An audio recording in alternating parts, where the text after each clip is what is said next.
खुशामदीद आप सबको हमारी तरफ से। और प्रोग्राम आपने देखना शुरू किया जी सलाम जेके, और सलाम जेके की आज की नशरियात लेकर आपका मेज़बान इशफाक गौहर हाजिर खिदमत है। सुबह के 8:35 हुआ चाहते हैं, मार्च की 31 तारीख है सन 2023 से।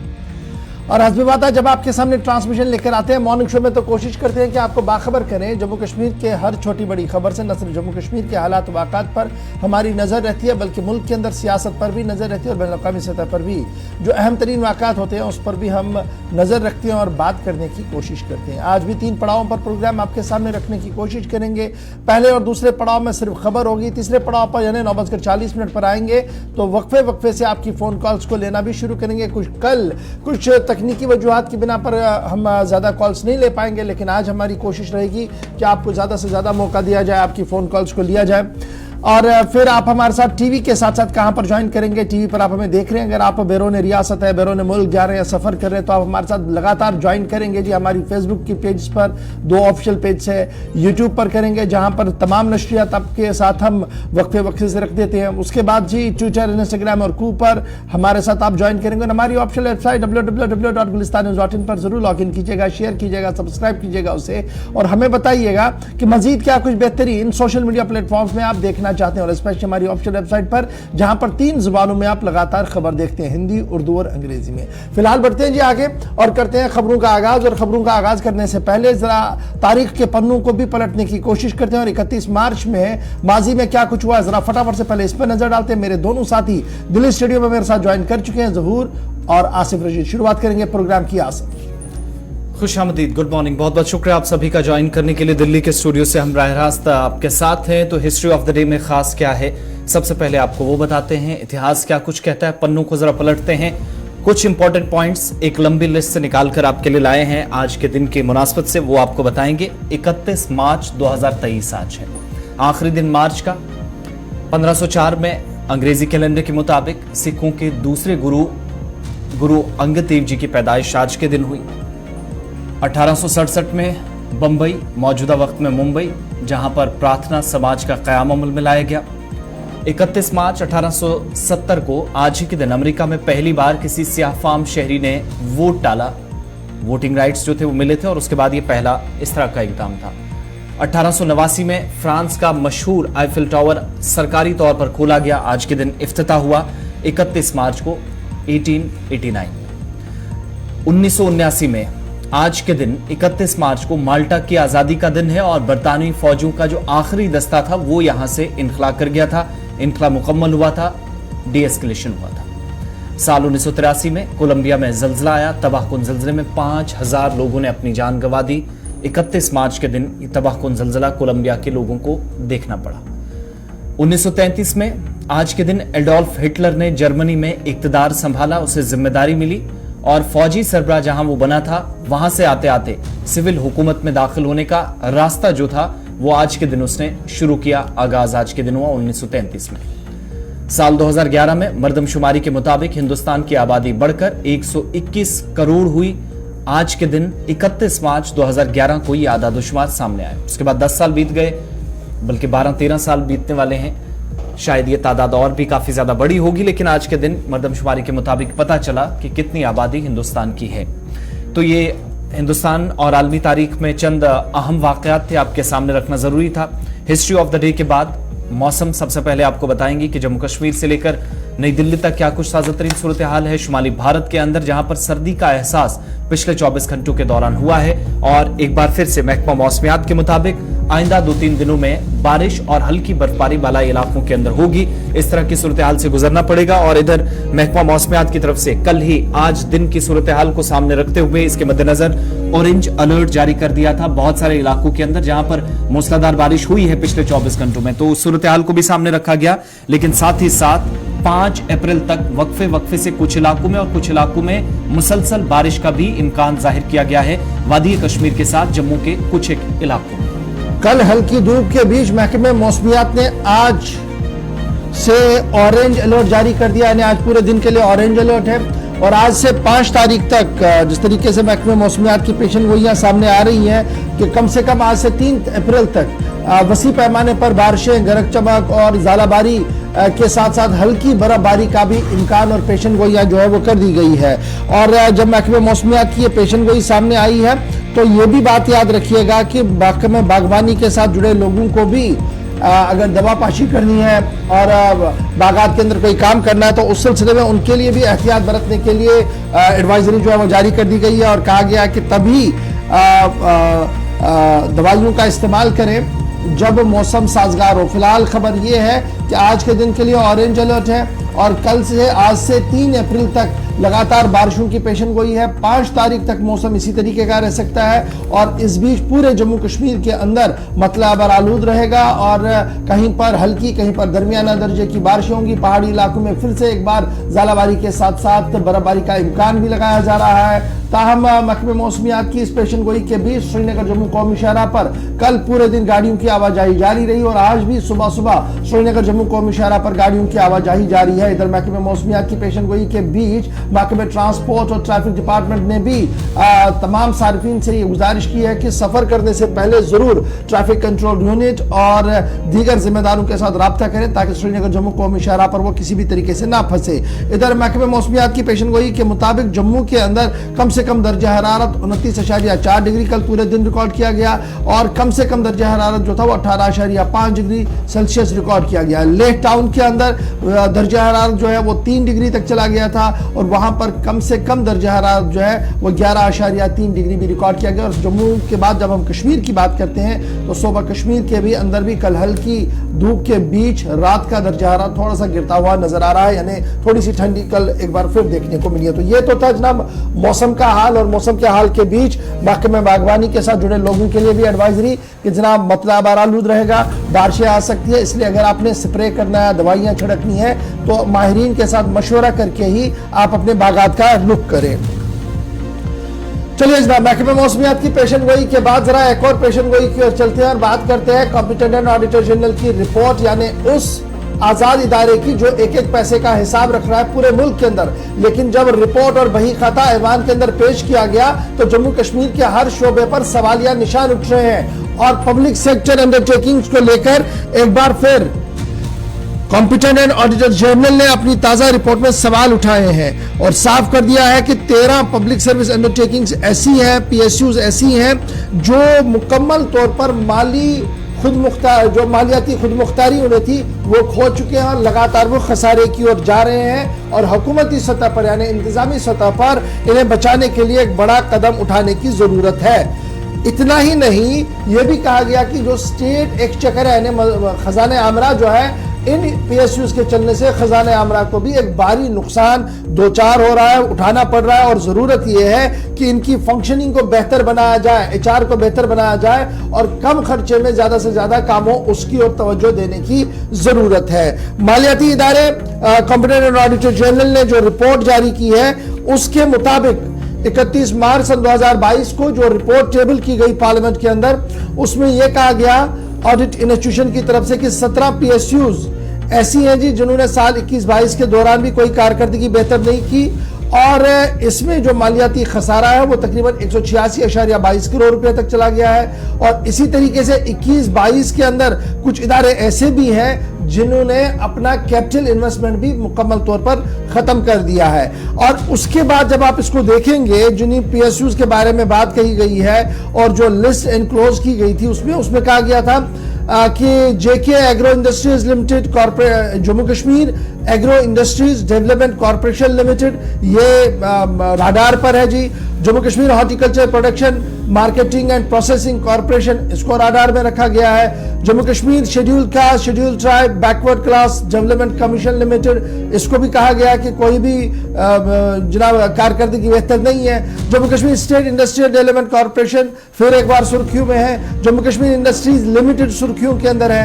Handicraft sale and export development corporation limited जो है ये सुर्खियों के अंदर है। Jammu Kashmir handloom development corporation सुर्खियों में है। Jammu Kashmir forest development corporation खसारे में है। जम्मू कश्मीर मिनरल्स लिमिटेड खसारे में है। जम्मू कश्मीर लद्दाख फाइनेंस कॉर्पोरेशन ये खसारे के अंदर और Kashmir power distribution company limited, Jammu power distribution company limited और ट्रांसपोर्ट कॉरपोरेशन भी इस तरीके से है जो तमाम तर चीजें इस वक्त खसारे में चल रही है और इससे खजाने आमरा को एक बहुत बड़ा नुकसान जो है वो उठाना पड़ रहा है। मजीद कॉम्पिटेंट ऑडिटर जनरल की रिपोर्ट क्या कुछ कह रही है, सीधे चलेंगे हिलाल के पास। हिलाल, 31 मार्च सन 2022 कि जब हम बात करते हैं और फाइनेंशियल ईयर आज क्लोज हो रहा है, फाइनेंशियल ईयर क्लोज होने से पहले जो टेबल की गई है इख्तिसादी सर्वे के बाद, ये बड़ा रिपोर्ट होता है कॉम्पिटेंट ऑडिटर जनरल का। इस कॉम्पिटेंट ऑडिटर जनरल ने बैंक पर भी सवाल उठाए, कॉम्पिटेंट ऑडिटर जनरल ने कारकर्दगी स्कॉस्ट कश्मीर और स्कॉस्ट जम्मू पर सवाल उठाए,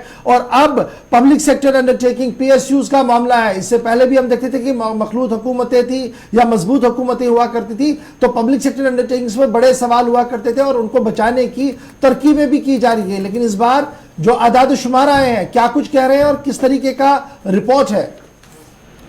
देखिए गवाह, जो कैग का ये रिपोर्ट है, यानी कंट्रोलर एंड ऑडिटर जनरल की ये जो रिपोर्ट है, जिसमें जम्मू कश्मीर के अंदर जो तकरीबन 20 के करीब अंडरटेकिंग्स है या PSUs है या जिसे हम कॉर्पोरेशन कहते हैं, तो उनमें से 13 ऐसे हैं जो खसारे के अंदर खसारा पाया जा रहा है। कुल मिलाकर 20।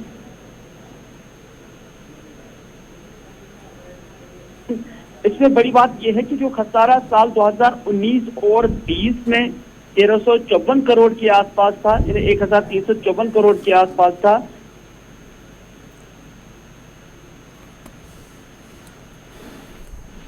ऑडियो ब्रेक हो रहा जी, जो है 156 के करीब जो है वो पहुंच चुका है, माफ कीजिएगा 186 करोड़ के आसपास पहुंच चुका है।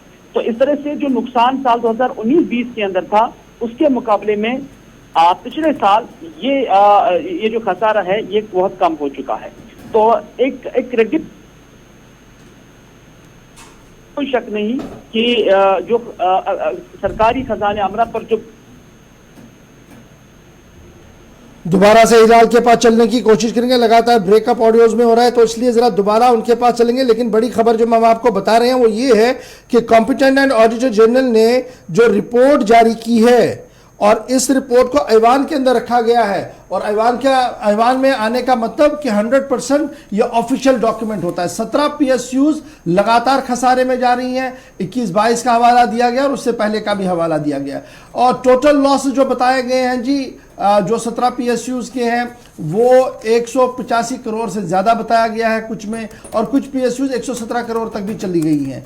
5 करोड़ जो कैपिटल इन्वेस्टमेंट भी कहीं PSUs का था वो भी कहीं ना कहीं ख़त्म होता हुआ नज़र आ रहा है, और इस तरीके से जो PSUs की कारकर्दगी है उस पर बड़ा सवाल जो है वो आया है। मेजॉरिटी ऑफ द लॉसेज हुई हैं 19-20 के दौरान, और फिर ये भी लॉसेज को जब आप देखते हैं तो वो 1,01,029.41 करोड़ तक चली गई हैं, और उसमें आप जम्मू कश्मीर बैंक को भी ना छोड़िएगा क्योंकि जम्मू कश्मीर बैंक का भी नाम इसमें ज़रूर आया है। फिर जब आप इसको आगे देखेंगे तो आपको पता लगेगा कि ये सारे वो इदारे हैं जो अगर काम सही तरीके से करें तो बहुत कुछ काम हो सकता है, लेकिन न जाने क्यों इनको इस तरीके से किया गया। तो आहिस्ता आहिस्ता करके पब्लिक सेक्टर अंडरटेकिंग की जो कंपनियां हैं, जो इदारे हैं, या तो वो मुकफ्फल होने हैं या उनके लिए सरकार को कोई दूसरा नामुल बदल जो है वो देखना होगा। फिलहाल बड़ी खबर कि कॉम्पिटेंट एंड ऑडिटर जनरल की रिपोर्ट जो बता रही है वो ये बता रही है कि इदारों की सेहत सही नहीं है, मालियाती खसारे के बीच खजाने आमरा को भी भारी नुकसान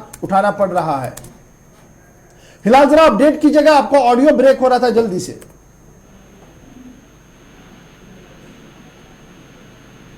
फिलहाल क्या अब तक मेरी आवाज आ रही है? ऑडियो नहीं आ रहा, इधर से भी लग रहा।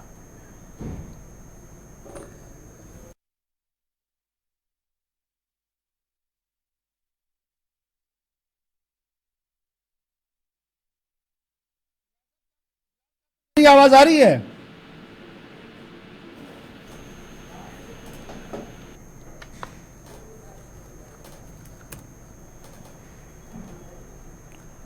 तकनीकी वजूहात की बिना पर श्रीनगर से हम कनेक्ट नहीं कर पा रहे हैं, लेकिन बड़ी खबर मैंने आपके सामने रख दी है कि किस तरीके की सूरत हाल जो है वो बन रही है, और श्रीनगर से जो इतलात सामने आ रही है और कॉम्पिटेंट ऑडिटर जनरल की जो रिपोर्ट है वो ये बता रही है कि किस तरीके का माहौल इस वक्त बन चुका है कॉम्पिटेंट ऑडिटर जनरल की रिपोर्ट के आने के बाद। फिलहाल बढ़ते हैं जी आगे। अब जरा एक और खबर की ओर चलते हैं और बात करते हैं इंडियन एक्सप्रेस की तरफ से मुश्तहर की गई एक बड़ी रिपोर्ट की, क्योंकि कौमी अखबार ने एक बड़ा रिपोर्ट जारी किया है और उसमें 62 शख्सियात की फहरिस्त सामने आई है। और उस 62 शख्सियात की फहरिस्त में जहां मुल्क की नामवर सियासी और कदावर शख्सियतें जरूर नाम अपना दर्ज कराने में कामयाब हुई है, वहीं पर जम्मू कश्मीर यूनियन टेरिटरी भी किसी से कम नहीं है। और जो एदाद शुमार सामने आ रहे हैं वो ये बता रहे हैं कि मोस्ट पावरफुल इंडियंस का जो फहरिस्त 2023 की सामने आई है उसमें जम्मू कश्मीर के जाविये से जब आप देखेंगे तो लेफ्टिनेंट गवर्नर मनोज सिन्हा भी 25वें रैंक पर मोस्ट पावरफुल इंडियंस में नाम आया है। उसके साथ साथ जम्मू कश्मीर के जाविये से जब आप देखते हैं कि पीडीपी की सदर महबूबा मुफ्ती, नेशनल कॉन्फ्रेंस के सरप्रस्त फारूक अब्दुल्ला भी इस फहरिस्त के अंदर आपको शामिल नजर आएंगे। लेकिन सबसे अहम और बड़ी बात यह कि सबसे 62 शख्सियात में वजीर आजम नरेंद्र मोदी नंबर 1 पर, नंबर 2 पर वजीर दाखिला अमित शाह, चौथे नंबर पर चीफ जस्टिस ऑफ इंडिया और इसी तरीके से सोनिया गांधी का नाम भी यानी कहीं ना कहीं इस लिस्ट के 30वें पायदान पर बताया गया है। जम्मू कश्मीर के लेफ्टिनेंट गवर्नर ने पहली टॉप 25 की लिस्ट में अपनी जगह बना ली है और मोस्ट पावरफुल इंडियंस की जो लिस्ट जारी कर दी गई है उसमें मनोज सिन्हा का नाम है। और पावरफुल लिस्ट में जैसे मैंने पहले आपको बताया कि नंबर 1 पे वजीर आजम नरेंद्र मोदी है, दूसरे नंबर पर अमित शाह है, तीसरे नंबर पर जो है वो एक्सटर्नल अफेयर्स के मिनिस्टर जयशंकर साहब है, फिर चीफ जस्टिस डीवाई चंद्रचूड़ साहब है और उत्तर प्रदेश के वजीर आला योगी आदित्यनाथ इस लिस्ट के अंदर है, आरएसएस के चीफ मोहन भागवत साहब इस लिस्ट के अंदर है, भारतीय जनता पार्टी के कौमी सदर जेपी नड्डा 7वें नंबर पर है और फाइनेंस मिनिस्टर निर्मला सीतारमण का नाम भी इस 62 शख्सियात में जो वो देखने को मिल रहा है। अच्छा जी, भारतीयों की जब आप इस 62 शख्सियात की लिस्ट में देखेंगे तो मुकेश अंबानी 90वें नंबर पर है, कौमी सलामती के मशीर अजीत डोभाल 10वें पायदान पर और कांग्रेस लीडर राहुल गांधी 15वें पायदान पर, वेस्ट बंगाल की वजीर आला ममता बनर्जी, बिहार के वजीर आला नीतीश कुमार समेत कई और लीडरों के नाम भी इस फहरिस्त के अंदर जो है वो शामिल किए गए। था बड़ी बात यह कि उमर इस पूरी फहरिस्त में कहीं नजर नहीं आ रहे हैं। 15वें नंबर पर कांग्रेस लीडर राहुल गांधी, 30वें नंबर पर सोनिया गांधी, इसी तरीके से 88th नंबर महबूबा मुफ्ती का, 89th डॉक्टर फारूक अब्दुल्ला, जम्मू कश्मीर से 2 ये सियासी शख्सियात और लेफ्टिनेंट गवर्नर जो टॉप 25 में जगह बनाने में कामयाब रहे हैं। बिल्कुल, इनके अलावा फिल्मी दुनिया के सितारे उन्होंने भी इसमें अपना नाम बनाया है, जिनमें से अमिताभ बच्चन शामिल है, दीपिका पादुकोण, आलिया भट्ट, रणवीर सिंह शामिल है। वहीं जम्मू कश्मीर के लेफ्टिनेंट गवर्नर मनोज सिन्हा, साबिका वज़ीर आला महबूबा मुफ्ती और रुकन पार्लिमान डॉक्टर अब्दुल्ला भी पायदान हासिल करने में कामयाब है। जम्मू कश्मीर की बात करें तो 3 शख्सियात ने इसमें अपना मुकाम हासिल किया है। लेफ्टिनेंट गवर्नर मनोज सिन्हा इन साल 24 नंबर पर हैं और गुज़िश्ता साल की बात करें तो वो 71वें नंबर पर थे। 63 बरस के सिन्हा के बड़े रसूख और उनकी वज़ीर आज़म के साथ अच्छे ताल्लुकात और जम्मू कश्मीर खित्ते में आवाम को इंतजामिया के करीब लाने के लिए उठाए गए इकदाम पर पहनाया है। रिपोर्ट के मुताबिक मनोज सिन्हा काम ज्यादा और कम बातें करने में यकीन रखते हैं। वहीं जम्मू कश्मीर के साबिक वज़ीर आला और पीपल्स डेमोक्रेटिक पार्टी के सदर महबूबा मुफ्ती को 88 रैंक हासिल हुई है और गुज़िश्ता साल की बात करें तो वो 79 नंबर पर थी। महबूबा मुफ्ती के हवाले से अखबार ने कहा कि उनकी क़यादत, असर रसूख और लोगों के लिए खड़े होने के जज्बे को बड़े पैमाने पर पहुंचाना और काबिल एहतराम है। बीजेपी के आमराना पॉलिसियों के खिलाफ लड़ने की बात की जाए तो वो सबसे ज्यादा बाअसर पाई जाती है।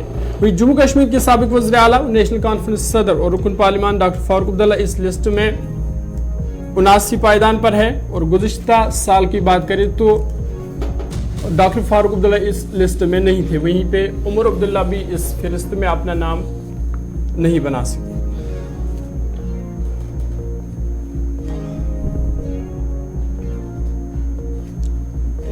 62 शख्सियात की फहरिस्त सामने आई है जी। और इस फहरिस्त में इस बार जम्मू कश्मीर के कुछ अहम नाम जिनमें मनोज सिन्हा, महबूबा मुफ्ती, फारूक अब्दुल्ला है और उसके अलावा मुल्क की कदावर सियासी शख्सियतों के साथ साथ तजारती और दीगर महाजों पर अपना नाम बनाने वाले लोगों की फहरिस्त भी सामने आई है। तो ये फहरिस्त कल रात देर के जारी की गई थी और इसमें आने के बाद कई सियासी पार्टियों में हलचल भी और कई पार्टियों ने इसे खुशाइंद और अहम भी करार दिया था। महबूबा मुफ्ती के बारे में ये साफ कर दिया गया है कि इंतहाई मुश्किल तरीन हालात में उन्होंने पीपल्स डेमोक्रेटिक पार्टी की क़यादत संभाली, उसके बाद सरकार को चलाने की कोशिश की और लेफ्ट विंग यानी बीजेपी के साथ इत्तेहाद तो सरकार के हवाले से किया, लेकिन अलहदगी पसंदों के साथ मुज़ाकरात और मुज़ाकरात के दरवाजे खोलने के लिए हमेशा कोशिशें रही हैं और ये इसलिए बाअसर मानी जा रही है कि बीजेपी जैसी पार्टी को इसके लिए मनवाया है। उधर जब आप देखते हैं कि DY चंद्रचूड़ साहब के बारे में आपको याद होगा कि कल ही जब कॉन्फ्रेंस हुई थी तो जिस तरीके से उन्होंने अपने ख्यालात का इजहार किया था, तो उसके बाद ये ड्यू बनता था कि जनाब उनका नाम कहीं ना कहीं देखने को मिल सके। तो फिलहाल पढ़ते जी आगे। अब जरा इसके बाद एक और अहम बात की ओर आते हैं और बात करते हैं सरकार के एक फैसले की। और चूंकि आज लास्ट वर्किंग डे है जी फाइनेंशियल ईयर का और कल से मालियाती साल का नया आगाज होगा, यानी आज फाइनेंशियल किताबें क्लोज होंगी, पुराना खाता क्लोज होगा और नए खाते में कल से काम होगा। और इस नए खाते में किस अंदाज से काम करना है, तो जम्मू कश्मीर इंतजामिया की नई हिकमत अमली भी सामने आई है और उस नई हिकमत अमली के तहत जम्मू कश्मीर इंतजामिया ने अब स्विच किया है जी, यानी उन्होंने शिफ्ट किया है अपनी पॉलिसी को स्कीम बेस्ड बजटिंग पर। यानी अगर कोई स्कीम है उसका बजट है तो उसी पर फोकस किया जाएगा और बाज़ाब्ता तौर पर डिस्ट्रिक्ट प्लान हो या यूटी लेवल का जो स्टेट प्लान हो उनको उसी तरीके से देखा जाएगा। एक तो ये है। फिर पंचायत और ब्लॉक लेवल पर सबको कहा गया कि वो अपने प्लान सबमिट करवाएं जी, पंचायत लेवल पर भी और डिस्ट्रिक्ट लेवल पर भी। और डीडीसी जितने भी हैं उन्हें ये जिम्मेदारी सौंपी गई है कि वो वर्क प्लान जो है और एक्शन प्लान जो है उसे वक्त पर दे ताकि ये कार्रवाई जो है वो आगे बढ़ सके। एक नए अंदाज में जम्मू कश्मीर इंतजामिया का मानना है कि हम नए अंदाज से काम करना चाहते हैं नए माली साल के दौरान, जिनमें डिस्ट्रिक्ट प्लान जिसको आप डीपी कहते हैं और यूटीएलएसपी यानी union territory level sectoral plan जो है जम्मू कश्मीर गवर्नमेंट का, उस पर वो स्विच ऑन करना चाहते हैं और फाइनेंशियल ईयर 2023-24 से इसका आगाज होगा। और बाज़ाब्ता तौर पर जो ऑर्डर जारी किया गया है उस ऑर्डर के हिसाब से डिस्ट्रिक्ट प्लान फाइनेंशियल ईयर 23-24 जो कल से शुरू होना है इस हवाले से नाफिजुल अमल रहेगा। डिस्ट्रिक्ट प्लान, एरिया प्लान और फिर स्टेट प्लान को अलग अलग करने की कोशिश की गई और डिस्ट्रिक्ट प्लान के अंदर यह कहा गया कि जनाब एरिया डेवलपमेंट स्कीम और united scheme, NFB schemes, aspirational block development scheme, aspirational panchayat development scheme, समृद्धि सीमा योजना, फिर back to village programme, infrastructure upgradation scheme, border area development scheme, constituency development scheme, MP land scheme और order finance department के order में ये कहा गया है। और पंचायत लेवल प्लान और ब्लॉक लेवल प्लान जो सबमिट होगा वो डिस्ट्रिक्ट के अंदर होगा जी और यूटी लेवल प्लान पर बाज़ाब्ता तौर पर बाद में PRIs और जो इलेक्टेड रिप्रेजेंटेटिव्स है उनके साथ भी सलाह मशवरा किया जाएगा और इस तरीके से सबको लूप इन करने की कोशिश इंतजामिया की तरफ से की गई है। अब इसको ये जो नई कोशिश हुई है इस कोशिश को कैसे देखा जाए और ये जो इलेक्टेड रिप्रेजेंटेटिव्स है वो इसको कैसे देखते हैं। मेरे साथ दो मेहमान जुड़े हुए हैं जी। इरफान पंडितपुरी साहब हैं, ये कुपवाड़ा से हैं DDC, और फिर पूजा ठाकुर साहिबा है किश्तवाड़ से हैं। दोनों अपने अपने तरीके से काफी सुर्खियों में रहते हैं। बहुत शुक्रिया जी दोनों का ज्वाइन करने के लिए। इरफान पंडितपुरी साहब, सबसे पहले आपके पास आना चाहूंगा, किस तरीके से सरकार की इस कोशिश को आप देख रहे हैं कि कल से नया माली साल शुरू होना है और उस माली साल के अंदर अब scheme wise district plan, state plan पर एक जामिया तरीके से काम करने की कोशिश की जा रही है। क्या क्या क्या किस तरीके से आप इसको देख पा रहे हैं जो कोशिश हो रही है? सबसे पहले शुक्रिया।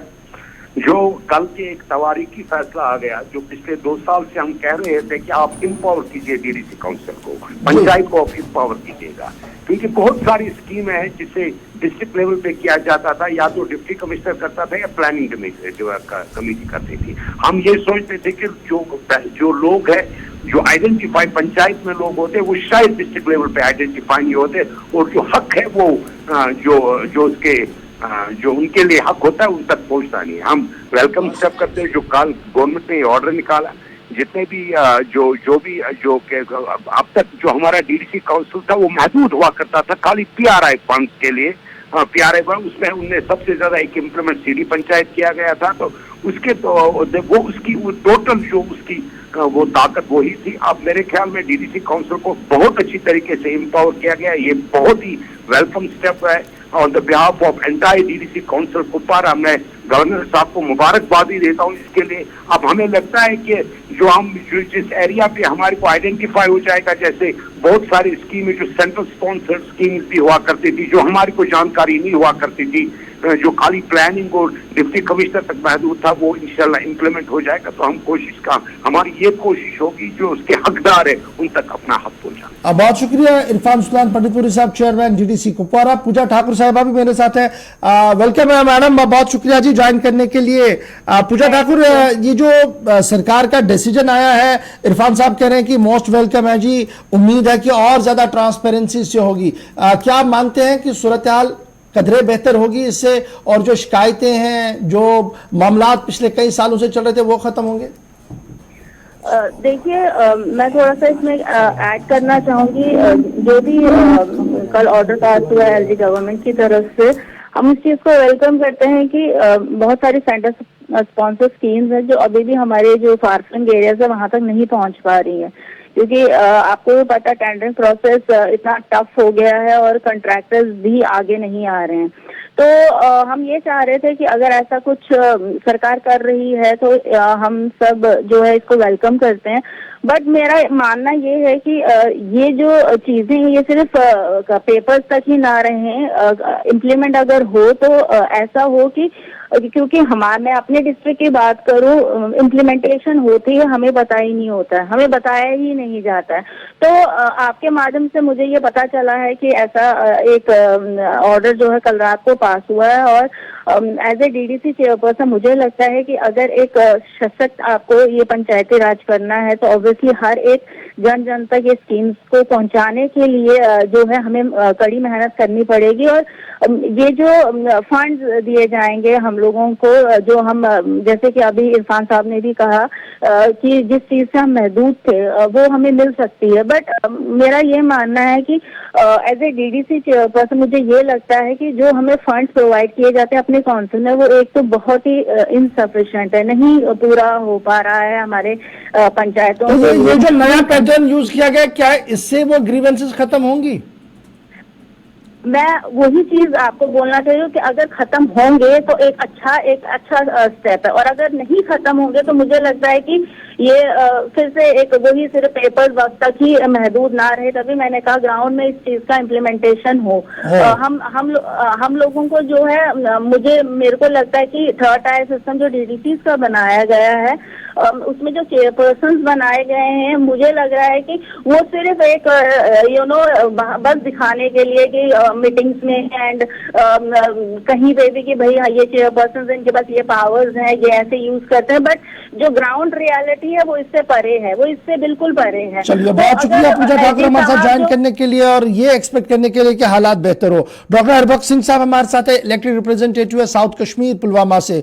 डॉक्टर साहब बहुत शुक्रिया जी ज्वाइन करने के लिए। जो सरकार का एक फैसला है कि कल से नए माली साल के दौरान नए अंदाज में काम किया जाएगा और स्कीम वाइज बजटिंग होगी, स्टेट लेवल प्लान पर नजर रखी जाएगी, कौन सी स्कीम कहां पर होगी, कैसे करना है। ये जो जामिया ऑर्डर एक आया है, आपकी नजर में एज ए इलेक्टेड रिप्रेजेंटेटिव के कैसे आप देख रहे हैं इसको? थैंक यू, आपने मौका दिया मुझे बोलने का इस विषय पे। ये जो 73rd अमेंडमेंट है, इसमें ऑलरेडी ये चीजें हैं।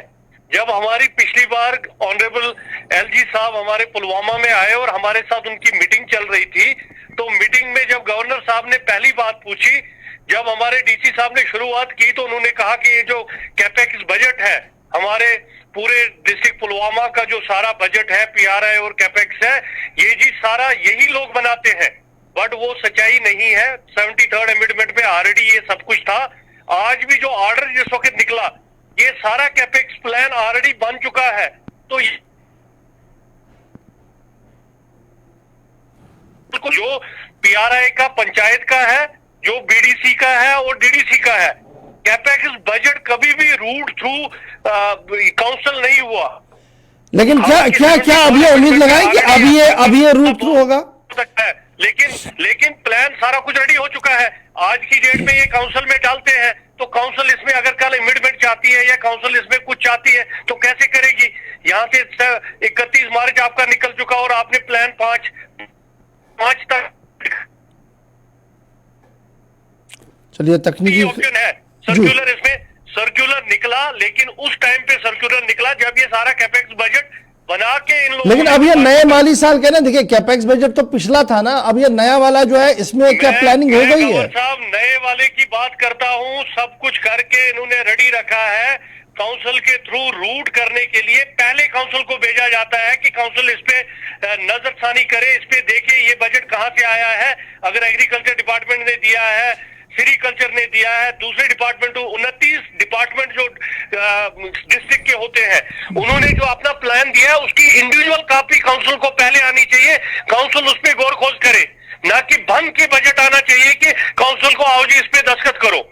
तो ये एक आइवाश है कि आप बना के लाते हो और काउंसिल को एक दिन में बोलते हो आज ही आप पास करो, आपकी मीटिंग रख दी, इसमें जी आप दस्तखत करो।